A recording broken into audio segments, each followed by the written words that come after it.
somewhere in a major city in the United States of America to reach people far from God. I didn't know how, I didn't know when, I only knew why. And here was my why. Because I'm not going to let my life slip by without seeing God do something so big that he's the only one to blame for the results. I'm not just gonna see how many girls I can sleep with. I'm not just gonna try to fit in with people whose opinions don't matter in the end anyway. I'm not gonna go through life just trying to get a piece of paper so I can make more paper and die in Florida by a beach somewhere. I'm going to seize the opportunity to experience God's vision for my life. And as a 16-year-old kid, man, I'm not making this up. I knew in the center of my being that God was going to use me one day to change and impact the lives of thousands of people. And I was standing over there during worship, man, looking around this arena, and I was looking over at my crazy students in their yellow shirts. Calm down, calm down, calm down. Y'all are annoying the rest of them. They don't know how much you love me. They don't know how lovable I am. They don't know I'm so lovable, but they don't know yet. So just hang out with them for a minute. I was looking over there, and I was thinking back to my page 23 moment at age 16 and how God made me a promise that if I would seize the vision and if I would start praying big prayers worthy of the God that I was calling on, and if I would start believing that nothing was impossible with him, he would allow me to have influence beyond anything that I ever dared to imagine in my puny little small town mind. And just standing here tonight and looking at you, I want you to believe me when I say that nothing is impossible with God. He can make the sun stand still over your life and ignite and illuminate your potential. So I think a sun stand still prayer, that's kind of what I'm trying to describe to you. What does it look like for me and you, and specifically for you this weekend, to pray a sun stand still prayer and to dare to ask God for the impossible. And I think it starts when you seize God's vision for your life. And really that process begins when you seize a vision of how big he is to begin with. Is it okay if I tell you like one more story about my kids, and then I won't tell any more stories about my kids? I just want to tell you this real quick. You know, I was telling you how I have this fear that my boys won't turn out to be manly because I don't do outdoorsy stuff and I don't fix stuff. And my oldest son, Elijah, he's terrified of bugs, any kind of bugs, not just bees and hornets and wasps. I understand that. They're dangerous. They're terrifying, even to me. But he's scared of even bugs that can't hurt you. Like if a fly starts flying within, 5 miles of him, he starts screaming at the top of his lungs. And it's a little disconcerting to me because I don't want my kid to grow up screaming and crying every time he sees a fly.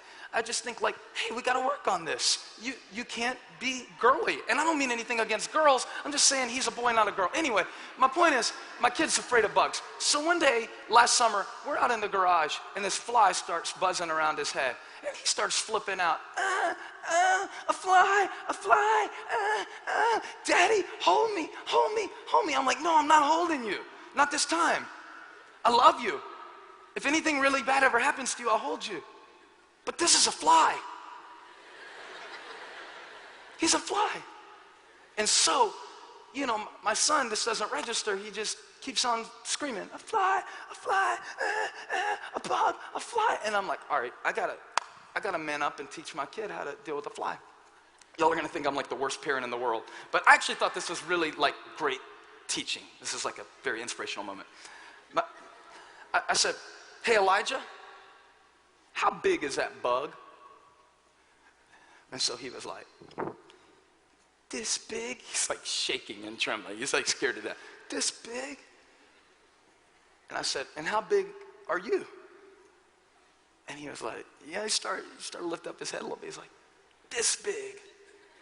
And I said, and all this is coming to me. I think the Holy Spirit was giving it to me. It's like revelation. I said, and how big is your daddy? And he got so proud. He sticks his little chest out. And he goes, this big. His voice gets lower. It's like his testosterone starts raging. And now he's strutting. And so I took the moment and I was like, so if the bug's this big and your daddy's this big, do you need to be afraid of a bug that's this big when you're standing next to a daddy who's the strongest daddy in the world? He said, you are. I said, who's got the biggest muscles in the world? He said, you do. I said, and if I'm with you and I'm this big and the bug is this big, why are you crying? What do you have to cry about? What do you have to be afraid of? And he said, nothing. And I said, that's right, nothing. So you tell that bug, get away from me, bug. My daddy's bigger than you. And he got a little attitude in him and he starts talking to the bug. I think it's so interesting that in this passage, Joshua sees a God who's big enough to reach out with his pinky finger and to stretch forth his arm and to press pause on the universe, on the solar system, and to cause the sun to stand still in the sky. Listen, y'all, the sun, which is 865,000 miles thick, the sun, which weighs 1.3 million times as much as planet Earth, the sun. And God says, boop. All because there was a man who had the audacity to believe that his God is this big. And in comparison to a God like that,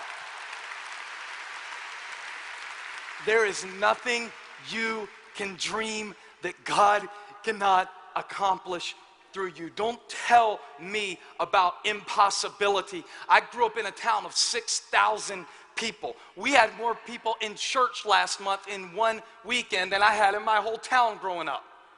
We had 11,000 people in our church on Easter. Our church is over 4 years old. You say, you sound like you're bragging. I am. Let him who boasts, boast in the Lord. If we can't be proud of his calling and his purpose and his accomplishments, what can we celebrate? Is Will over there? Will Darden? Stand up, Will. Stand up. Well, are they getting on y'all's nerves up there?